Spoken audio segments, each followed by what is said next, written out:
It's Red Eye Radio. Gary McNamara and Eric Harley talk about everything from politics to social issues and news of the day. Whether you're up late or you're just starting your day, welcome to the show. From the Uniden America Studios, this is Red Eye Radio. All across America and around the planet, we are Red Eye Radio. He is Eric Harley, and I'm Gary McNamara. Welcome and good morning. Thank you for being here. All right. Let's run through some topics here. All right, what do you got? First off, Intel and the 10% company stake. I don't get this. Well, here's what I see as the problem here. Intel makes a huge profit on the design of chips. Mm-hmm. The problem is the manufacturing of chips, the foundry, as they call it. Right. That lost billions of dollars last year. They're making a ton of money. Yeah. Getting an equity stake does absolutely nothing to solve that problem. Right. Absolutely nothing. Right. You tie a company and anything the company may decide to do because they have no decision-making in the stake that they have. But still, any decision-making from the company will put question and suspicion in the world markets. Who's making this call? If, for example, Wall Street Journal pointed this one out. If, for example, it's during election time and you have layoffs. Yeah. Will the administration who owns, or this administration, under Republican approval of this, because there's been no Republican opposition whatsoever. Correct. And for those Republicans, it went bonkers over the stakes in General Motors back then that are absolutely quiet now. You're a bunch of damn hypocrites. Yep. The foundry portion of it, yes, there is a national security issue there. On the design of the chips and the chips that were, the design of the chips, there's no national security issue from what we can see there. But the foundry, being able to produce it, have a production, in the United States, you can frame as a national security issue. But you don't solve it with the stake.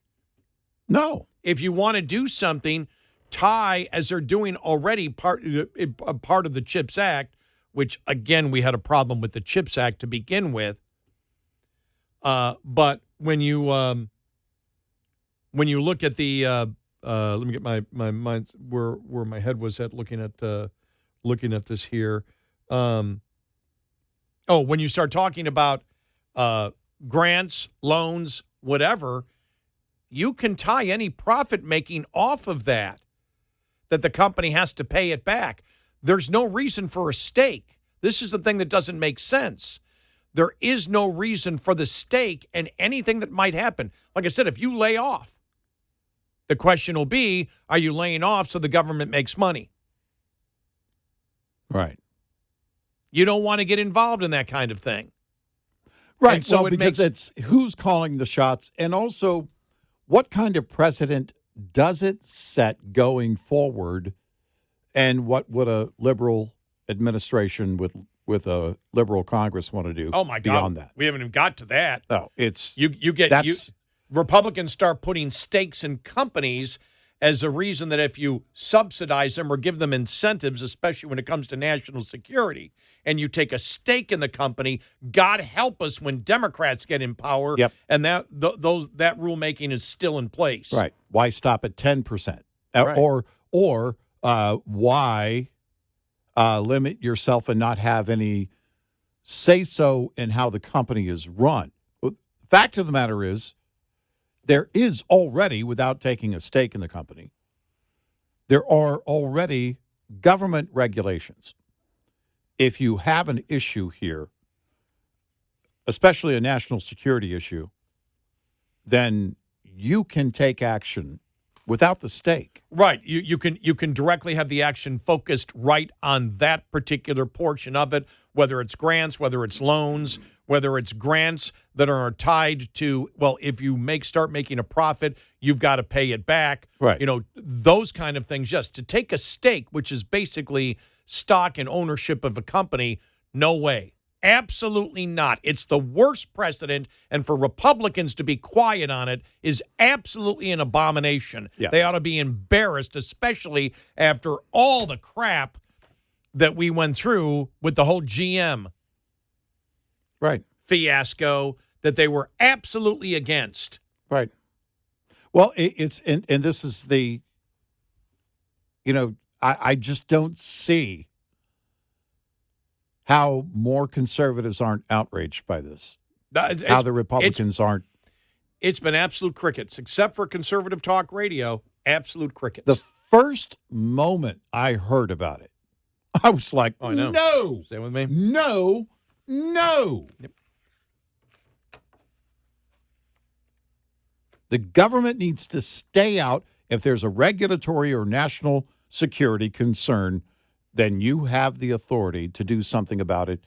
It doesn't require you to take 10% stake in the company. The funny thing is, over the weekend, seeing Bessent out there, and I'm like, I'm in some kind of Seinfeld Bizarro world. It's just He's weird. out there. We've now got a stake. We now have ownership in an American company, and we're taxing the daylights out of American companies. Hey, look at Caterpillar. They're losing money. Hey, look at John Deere. They're losing money. But we're raising taxes on American corporations. Doggone it, we're doing great.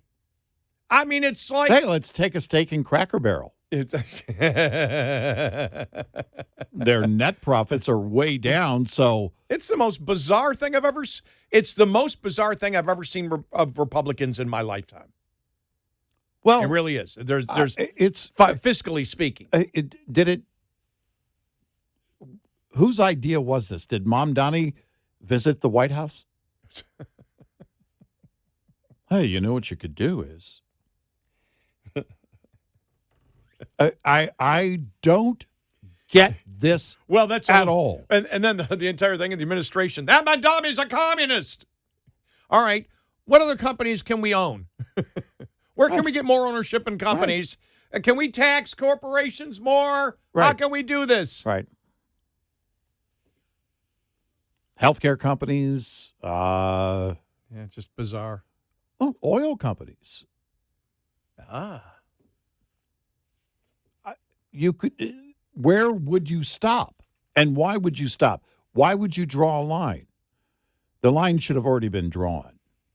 As was pointed out also over the weekend, Intel recently got a $2 billion equity injection from SoftBank. Right. They're able to get capital. Right. In fact, leading up to that, there was talk about SoftBank actually taking Intel, just working a deal. Yeah. The government gets involved, and this happened with GM. There were buyers for GM. It may have ended up being a very different company in the end, but there were buyers at the table for GM back in the day. When the government showed up, it was like, oh, no. Because the government can decide, well, we're going to kick certain creditors or stakeholders to the curb. You don't want to risk that. You're not jumping in government waters at all. And you have that with SoftBank here. There were conversations between SoftBank and Intel. And again, it doesn't solve the national security issue. No, not at all. It just doesn't. No, and it creates a ton of problems. It doesn't solve what you are saying the problem is, and you can make a case. You can make a case that it's a national security issue on the foundry side. Yeah. You can make that case. Right. That if we don't have an American manufacturer, we're designing them, mm-hmm. and the foundry is producing, for some domestic, but for themselves, but they have no external customers for the foundry, none. Right. And so is that a security problem? Yeah, you can see that as a national security challenge. Taking an equity stake in the entire company is not the way to solve the damn problem. No. And then to brag about it as you're pounding on Mamdani for being a communist. By the way, if you don't understand what communism is when the government owns companies. That's right. So when you start taking an actual stake in it, that's the entire point. A stake means you have ownership, not to the point of decision making, but you still have ownership. And so that's why you sit there and you shake your head. Get that Mamdani commie out of there. All right. By the way, we've got a big stake now in Intel. And aren't you happy because this is a national, it doesn't solve the national security issue as they're promoting. It doesn't do that at all. I don't know what it does. I don't know. If they're saying it protects the taxpayer, How? It protects the taxpayer if they can make a profit on that. I don't get that. Neither do I. I don't get that. Because the fear is not only Democrats coming in when they get power and then taking this to the nth degree. Well, It's the current administration saying, okay, this is working here. We did this here. Where else can we do this? I think that unless Congress announces individually that it's an emergency of national security, this should never be allowed. Yeah, I agree. I think it should be against the law. I agree. I agree. Yeah. There's no way to justify it. You can focus in on the foundry problem and say, what incentives do we need to do it, and what do we do when you get it back? Then you've got to pay it back. But you don't do this. Right. You don't take an equity stake in the company. No. The federal government has no business taking stakes in any private company. Right. End of story. Because where would you stop? What's next? And if you believe it, then you believe we should be on the road that part communism is okay. Well, if 10% works, 20% could be better. hey, it's really great. 50.1% controlling interest.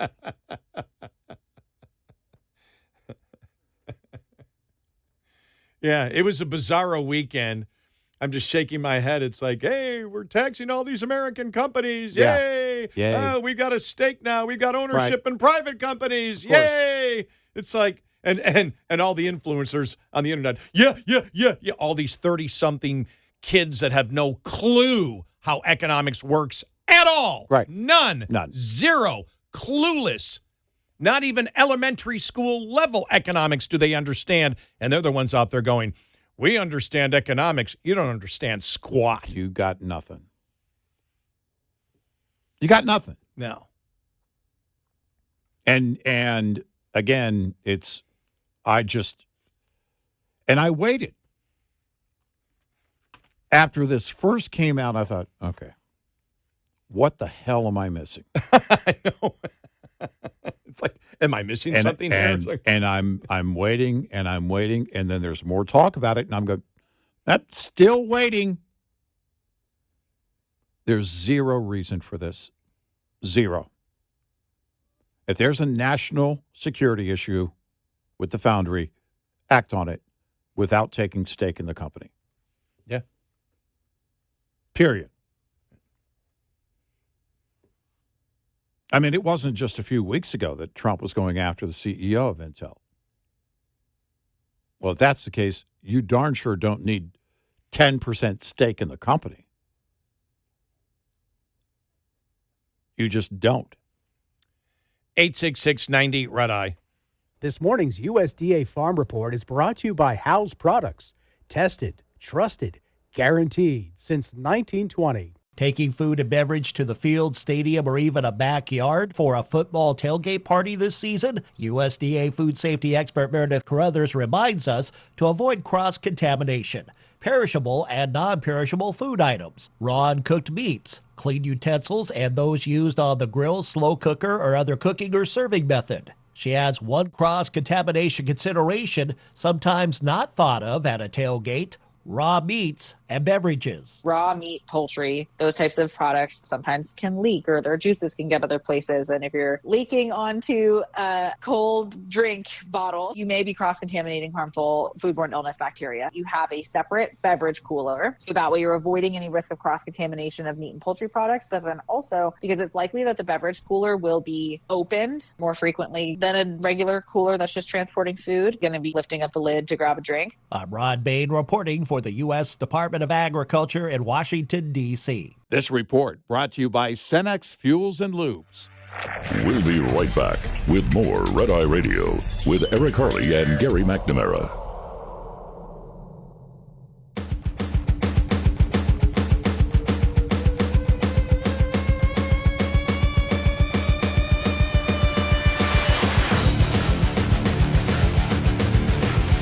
It's Red Eye Radio. He's Eric Harley, and I'm Gary McNamara. All right, Russia. This will probably be the week.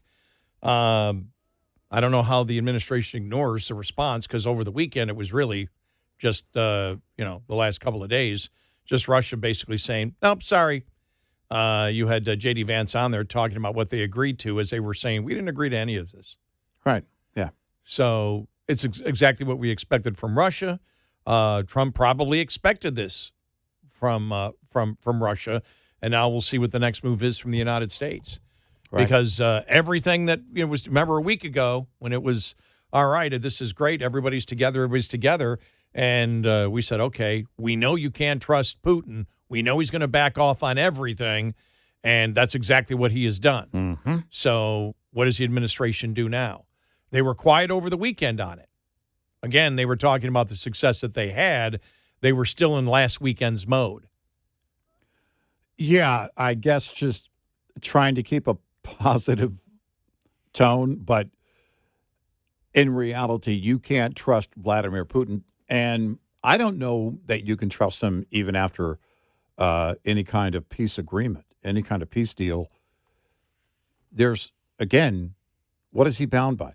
He's bound by, well, enforcement. Or he's going to dare you to enforce it. He may feel you're not going to act on that enforcement, that it's all words that you believe he would. They really said no enforcement. Yeah. I mean, when it comes down to it, no countries inside of Ukraine, which means no NATO forces, no European forces. Mm-hmm. Nothing. And we basically are the ones that will decide, the Russians, what the enforcement mechanism is. It's almost as if they said, okay, everything that you claimed you gained from us, we're going to say no. We don't want any of that. We want this. We're going it much further in the opposite direction. Exactly. Which likely was likely all along where Putin was going to go. Right. And I don't believe Trump or the Europeans were wrong at all in how they handled it, because it's the same thing as what Trump did with Iran. Now, it's not going to be the same outcome as Iran. Right. But the fact is, they had to know, the White House had to know, this is a distinct possibility that everything that is said there, nothing is going to come to fruition. Anything that was insinuated that the Russians might agree to, they don't. Right. And so you're back to square one. We want to continue the war. But the president now cannot look or the White House can't look. The trying to get more bargaining room by using Ukraine is gone. Yeah, that's over. That's gone. Yeah, we're past that. Right. It's now direct. You're not going to do it. Here's what we're going to do. Because you're at that point now. Sanctions. They don't want to talk. They've already said we don't want to meet with him. Right. He's not the legitimate head of Ukraine, so we're not going to speak with him at all. So they've said no talks, nothing. Everything that was on the table last week, talks in the future, all gone. Which, again, we expected. And if the plan is give them rope, give them rope, give them rope, give them rope, all right, now here come the sanctions. It's about all you can do. That's about it. And make sure that at that point that Ukraine is more well-armed than they are today. Yeah. Right. There's not mother. What's the other choices? Nope, that's it. All right.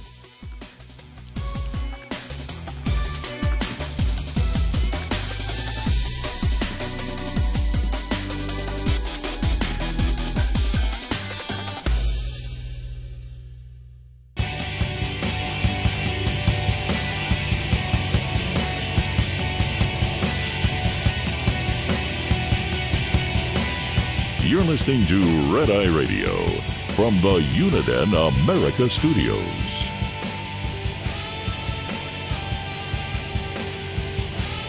We are Red Eye Radio. He's Eric Harley, and I'm Gary McNamara. Welcome and good morning. All right, quickly on a bunch of things I want to cover here. Got an audio cut, too, want to play. Trump, don't know whether he's taunting or whatever, on National Guard in Chicago. New York City was also mentioned. I find it pretty interesting because you had the mayor of Chicago just going crazy about it. But also, for example, if this never happens, because you've got to find a justifiable reason to do it. Yeah. And a legal reason to do it. And I don't know I don't think the White House has it right now. Right.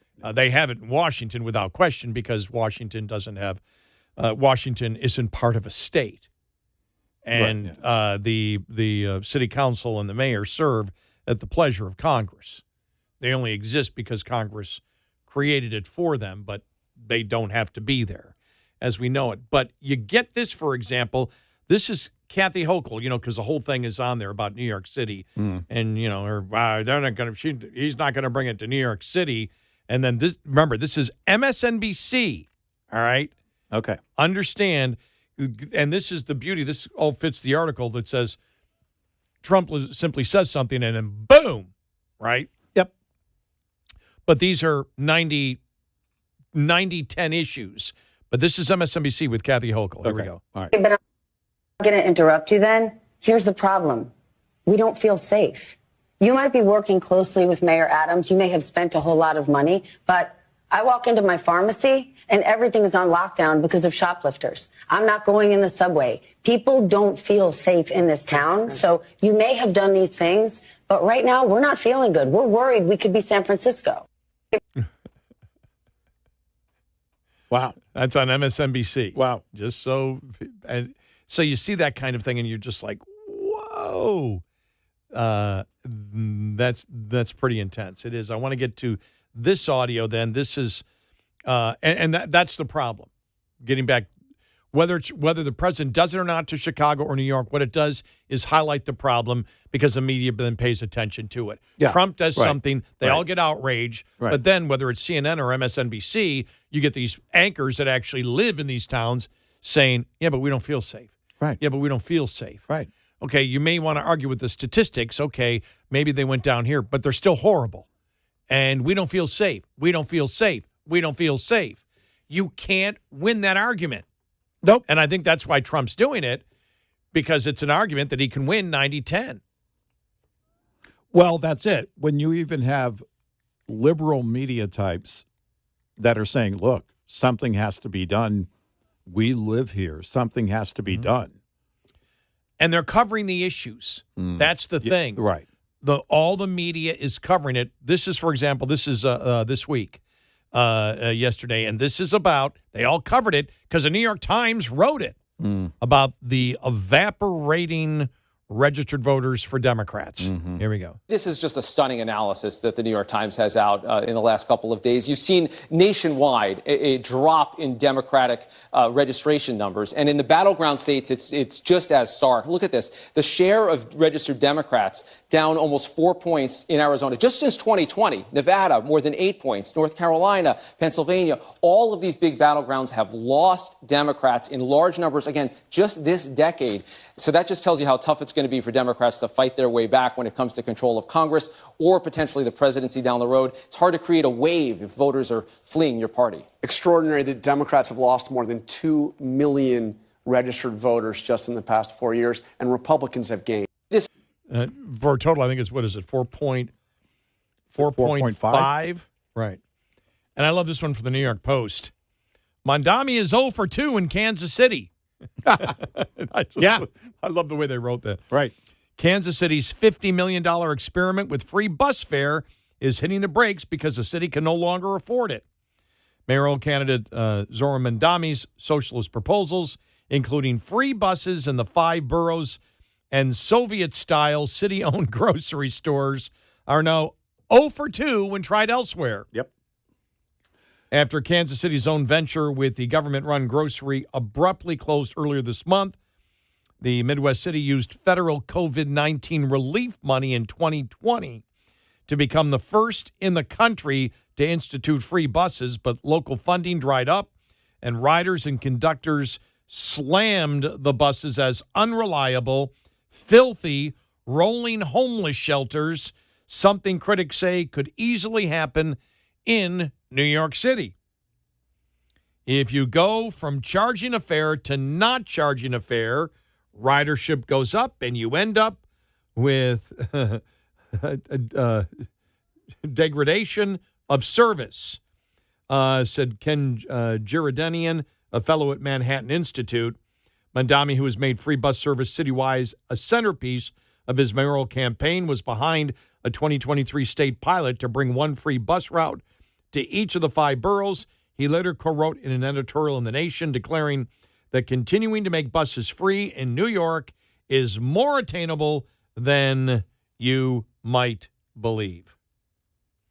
But the MTA's own assessment was far less glowing. The 30% jump in ridership came mostly from people already riding the bus, not new low-income commuters. A program was supposed to help.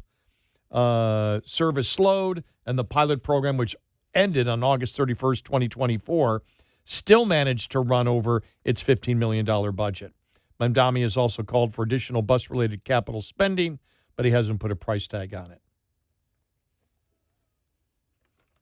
Somebody's got to pay. Then, in other news,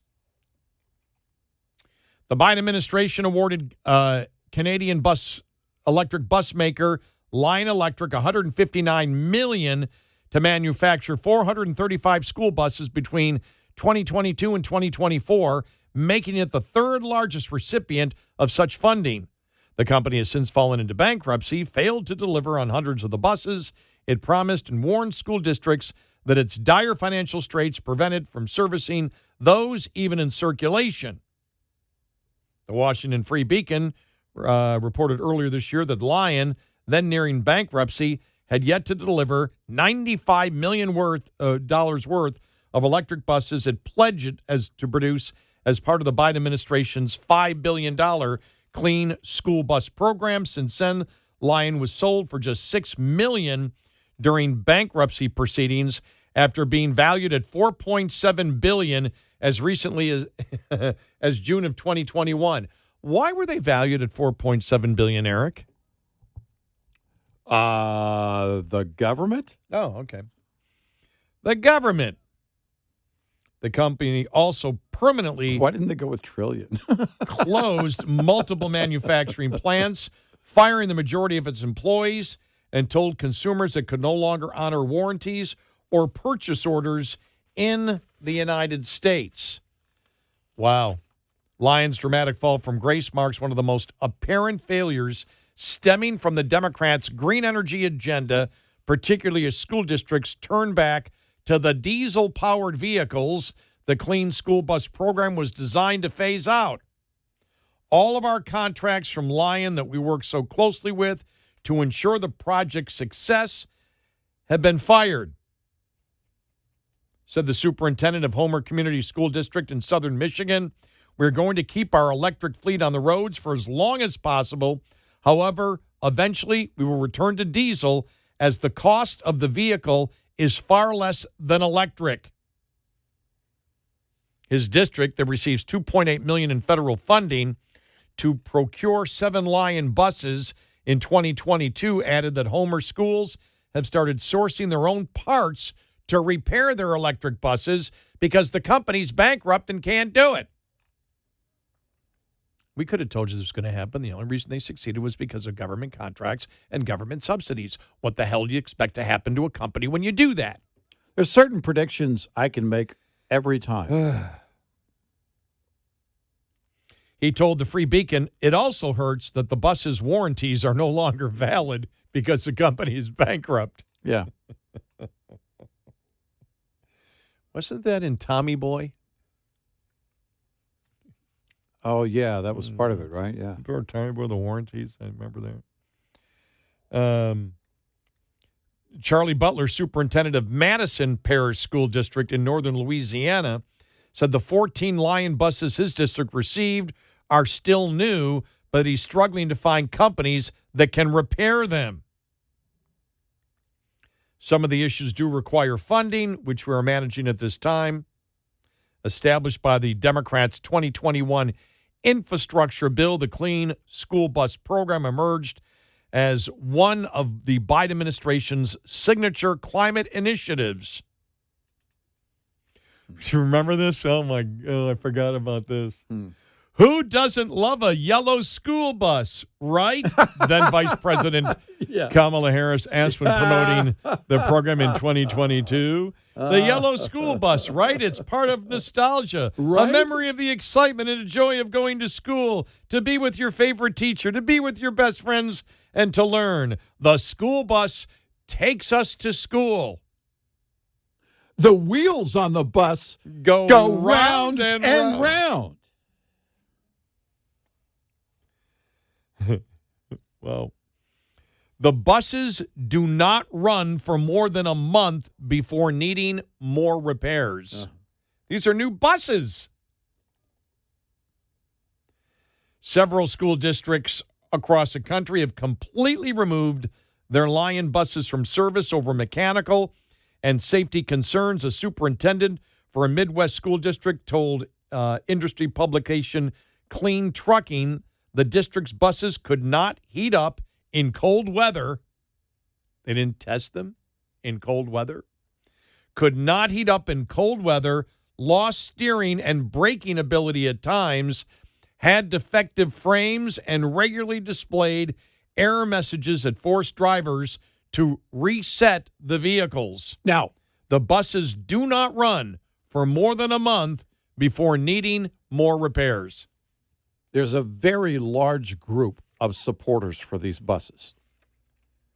The students that rely on them, because they're probably getting call after call. We're not going to be able to pick up your kid today. We're not going to be able to pick up your kid today. We're not going to pick up your kid today. What's wrong with you? Can't your kids walk? Wow. You're just waiting. You're just waiting to get the day off, knowing there's going to be a breakdown. But on the much more serious level, what if that breakdown occurs on a regular basis with the students on board? Oh, yeah, in cold weather. In cold weather, and the bus can't be heated. And you're not thinking this, but it's for the environment. These are fair trade organic buses, locally sourced. From Canada. From Canada. That's kind of local. It's nearby. It's part of North America. I mean, the insanity here, because they really don't care. They want to be a hero in the moment. And they end up every single time falling on their face. Don't you learn? How about you get on a school bus and go to school and learn something? You keep promoting failed ideas over and over again. There were likely a great deal of people that were against this locally. Okay, the average school bus, some sources cite national average of 63 miles a day. Others suggest the daily mileage can range 30 miles for a single route up to 120. But if it's 63, let's say average a day, 5 days a week. Yeah. Doesn't run in the summertime, right? Right. Vast majority don't run in the summertime. Right. Wow. You're telling me a bus that runs average of 63 miles a day has to be repaired every month? major repairs every month. And how do you fill the gap? And it's a diesel? And how do you fill the gap? 866-90 Red Eye. Coming up, more with Gary McNamara and Eric Harley. It's Red Eye Radio.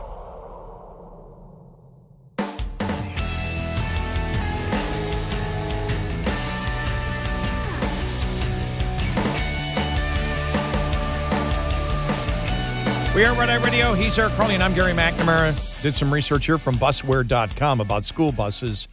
Average school bus on the road 180 days a year. If these numbers are correct, 63 miles a day, that's 11,300 miles a year. A diesel engine. Yeah. Which is nothing for a diesel engine vehicle, is it? Nope, nothing. That's nothing. Nothing.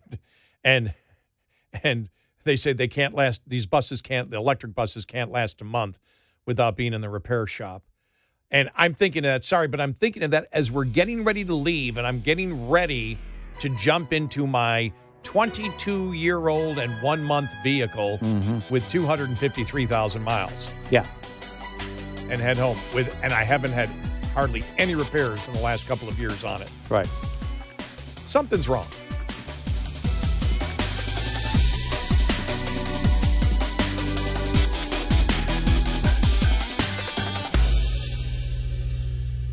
This is Red Eye Radio on Westwood One.